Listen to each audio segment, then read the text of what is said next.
दोस्तों, जब भी हम एक आदर्श महिला की बात करते हैं तो हम सबके दिमाग में एक ही छवि आती है और वो है भारतीय महिलाओं की। क्योंकि भारत की महिलाएं हमेशा से ही अपने परिवार के लिए समर्पित रही है, खास करके अपने पति के लिए। पुराने समय में तो धर्म के ठेकेदारों ने उनकी इसी वफादारी को इस कुप्रथा को तराजू पर तोला था, जिसका नाम था सती प्रथा। आइए जानते हैं कैसे हुई थी इस कुप्रथा की शुरुआत, कैसे लगाया गया था इस अंधविश्वास पर पूर्ण विराम, क्या क्या सहा था उस वक्त महिलाओं ने, क्या है सती प्रथा का पूरा सच। चलिए जानते हैं आज के इस वीडियो में। मगर वीडियो शुरू होने से पहले अगर आप हमारे चैनल पर नए हैं या अभी तक आपने हमारे चैनल को सब्सक्राइब नहीं किया तो देरी किस बात की, जल्दी से जल्दी चैनल को सब्सक्राइब करें ताकि हम आपके लिए ऐसी ही नई वीडियो लाते रहें।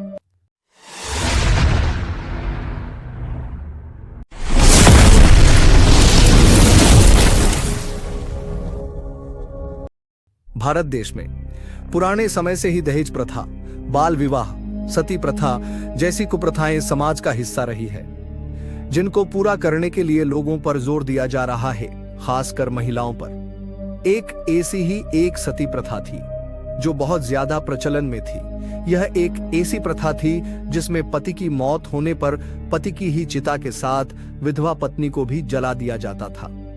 कई बार तो इस प्रथा के लिए विधवा पत्नी की रजामंदी होती थी, तो कभी कभी ऐसा करने के लिए उसे जबरन मजबूर किया जाता था। इसको खत्म करने के लिए बहुत सी कोशिश की गई और अंत में 4 दिसंबर 1829 को एक एक्ट पास करके इस प्रथा को पूरी तरह से रोक लगा दी गई। लेकिन इस प्रथा को जड़ से खत्म करना इतना आसान नहीं रहा, क्योंकि यह प्रथा एक परंपरा बन चुकी थी। आपको बता दें कि इस प्रथा की वजह से बहुत से बच्चियों को अपनी जान से भी हाथ धोना पड़ा था, क्योंकि इस दौरान छोटी बच्चियों की शादी कभी तो उनकी उम्र के बच्चों से तो कभी बहुत ही बुढ़े आदमी से करवा दी जाती थी। बाद में उनके पतियों की मौत होने पर बच्चियों को भी अपनी जान गंवानी पड़ती थी। सती प्रथा को पूरी तरह कैसे खत्म किया गया था जानेंगे, और उससे पहले जानते हैं कि आखिर कहां से हुई थी सती प्रथा की शुरुआत। कुछ लोगों के मुताबिक और मान्यताओं के अनुसार मां दुर्गा के रूप में सती है। जब अपने पति भगवान शिव के अपमान की वजह से अपने आप को खत्म कर लिया था, तब से ही सती प्रथा की शुरुआत हो गई थी। जब भगवान शिव को सती के पिता राजा दक्ष ने अपमान किया, तो उस अपमान से दुखी होकर सती माता ने एक कदम उठाया था और खुद को जला लिया था। कई लोग मानते हैं कि यही से सती प्रथा की शुरुआत हुई थी, लेकिन कहा जाता है कि इस प्रथा को नाम माता सती के नाम पर ही दिया गया है। लेकिन इस प्रथा को भी सती प्रथा के जैसा नहीं माना जा सकता है, क्योंकि इस समय उनके पति जीवित थे और सती प्रथा में औरत अपने पति के मरने के बाद अपने आप को खत्म करती है। वही महाभारत में राजा पांडु के संग उनकी एक पत्नी माद्री सती हुई थी। इसके अलावा हिंदू धर्म के 4 वेद, ऋग्वेद, सामवेद, यजुर्वेद और अथर्ववेद, इन सभी वेदों में किसी में भी वेद में सती प्रथा से जुड़ी हुई कोई भी बात नहीं की गई है। यह प्रथा अस्तित्व में कब आई, इस बात का पुख्ता सबूत तो आज तक नहीं मिला है। लेकिन आपको बता दें कि 3री शताब्दी के ईसा पूर्व में इस प्रथा का उल्लेख मिलता है। वही ऐसा माना जाता है कि 5वीं से 9वीं के बीच यह प्रथा राजाओं के विधवा पत्नियों के द्वारा पूरी की जाती थी। वहीं कुछ इतिहासकारों के मुताबिक राजाओं के पत्नियों के द्वारा यह प्रथा निभाई जाती थी, जिसे जौहर कहा जाता था, न कि सती, जिसमें रानियां राजा के युद्ध में शहीद हो जाने पर अपने आप को भी खत्म कर लेती थी। वही सती प्रथा आम नागरिकों के द्वारा की जाती थी।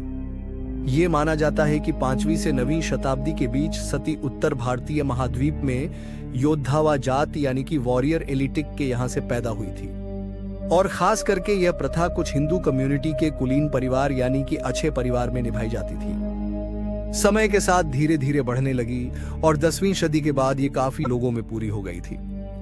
18वीं सदी आते आते ये देश के बाकी के लोगों में बहुत प्रचलित हो गई थी, यहाँ तक कि इसका असर इंडोनेशिया, वियतनाम जैसे देशों में भी देखा गया। ये भारतीय उपमहाद्वीप के बाहर दक्षिणी पूर्वी एशिया में कहीं जगह प्रचलन में आई। हालांकि कुछ इतिहासकार के मुताबिक सती प्रथा को पूरे भारत में कभी भी नहीं देखा गया था, और यह पूरे भारत में फैली इसका कोई सबूत भी नहीं है। पर कुछ इतिहासकार मानते हैं कि यह प्रथा देश के गुप्त साम्राज्य के शासन के पहले के दौर में निभाई जाती थी। देश में गुप्त साम्राज्य के शासन से पहले सती प्रथा होने का कुछ सबूत तो देखने को मिलते हैं, इन सबूतों को कसांद्रिया के यूनानी इतिहासकार अरिस्टोबुल्से ने रिकॉर्ड किया था।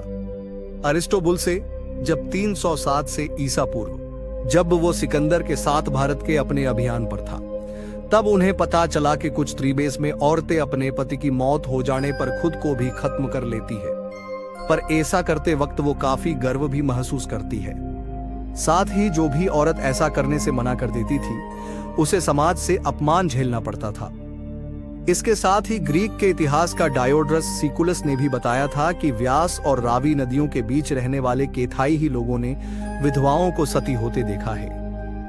वही इतिहासकार एक्सेल माइक के मुताबिक 664 ईसा पूर्व के पहले शिलालेख यानी कि सबूत नेपाल से बने, जबकि भारत में 510 ईसा पूर्व से सती प्रथा प्रचलन में आई। भारतीय इतिहास में ज्यादातर सबूत सती प्रथा के 510 ईस्वी में मिलते हैं, जहां गुप्त काल में महाराजा भानु प्रताप के राजघराने के कोप राज के युद्ध में मृत्यु हो जाने के बाद उनकी पत्नी ने भी अपने आप को खत्म कर लिया था। अपनी आंखों के सामने पाल पोते को देखती लोगों ने सिर्फ धर्म का आदर करना समझा।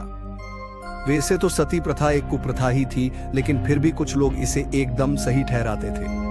दरअसल कुछ इतिहासकारों के मुताबिक पहले पत्नियां अपने पति को जहर देकर मार देती थीं और अपने प्रेमी के साथ चली जाती थी। तब एक ऐसा कानून बनाया गया कि या तो पत्नी अपने पति के साथ अपनी जान दे या फिर सारी जिंदगी विधवा की तरह बिताए।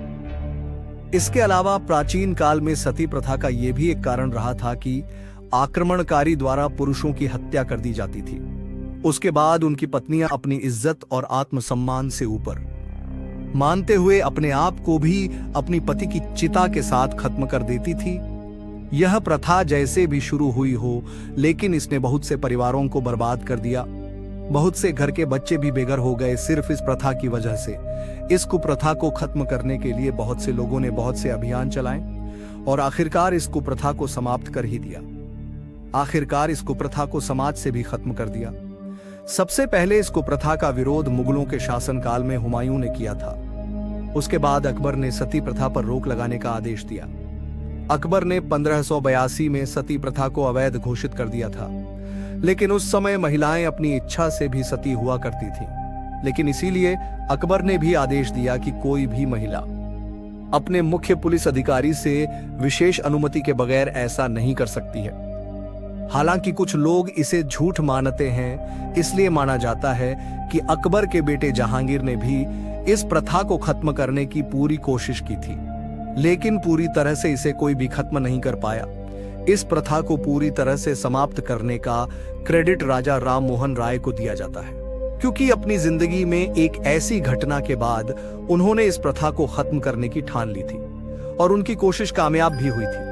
दरअसल राजा राम मोहन राय एक बार किसी काम से विदेश गए हुए थे और इसी बीच उनके भाई की मृत्यु हो गई। उनके भाई की मौत के बाद सती प्रथा के नाम पर उनकी भाभी को जिंदा जला दिया गया था। इस घटना से वह काफी दुखी हुए और उन्होंने डिसाइड किया कि जैसा उनकी भाभी के साथ हुआ वो कभी भी किसी के साथ नहीं होने देंगे। इसके साथ ही भारत में ब्रिटिश राज के समय अंग्रेजों ने सती प्रथा को भारत में ठीक प्रथा नहीं माना था, लेकिन धार्मिक दृष्टि से मजबूर होने के कारण उन्होंने इसे सीधा समाप्त करने की बजाय इसका प्रभाव धीरे धीरे कम करने का विचार किया। इसके साथ ही उस दौरान राजा राम मोहन राय ने शिक्षा के प्रचार प्रसार और जागरूकता के जरिए सती प्रथा को खत्म करने की कसम खाई। इस दौरान राजा राम मोहन राय ने न सिर्फ सती प्रथा का विरोध किया, बल्कि उन्होंने समाज के उत्थान के लिए विधवा के फिर से शादी को भी जरूरी बताया। राजा राममोहन राय ने सती प्रथा के गलत परंपराओं से समाज पर पड़ने वाले बुरे असर के साथ उसके निवारण यानी कि सॉल्यूशन पर भी हिंदी, अंग्रेजी और बांग्ला भाषा में किताबें लिखकर फ्री बंटवाई। और अंत में उन्होंने तत्कालीन ब्रिटिश भारत के governor general Lord William beating के साथ मिलकर 4 दिसंबर 1929 को बंगाल सती रेगुलेशन पास करवाया। इस कानून के माध्यम से पूरे ब्रिटिश भारत में सती प्रथा पर रोक लगा दी गई। रेगुलेशन में सती प्रथा को इंसानी भावनाओं के विरुद्ध बताया गया है और इस तरह से भारत से पूर्णतः पूरी तरह से प्रथा खत्म हुई, जिसकी वजह से हजारों घर बर्बाद हुए और जिस वजह से हजारों महिलाओं ने अपनी जिंदगी से हाथ धोया। तो दोस्तों आपके इस वीडियो को लेकर क्या विचार है हमारे कमेंट बॉक्स में जरूर बताएं। तो दोस्तों आज की वीडियो में बस इतना ही। तो मिलते हैं किसी नेक्स्ट टॉपिक के साथ।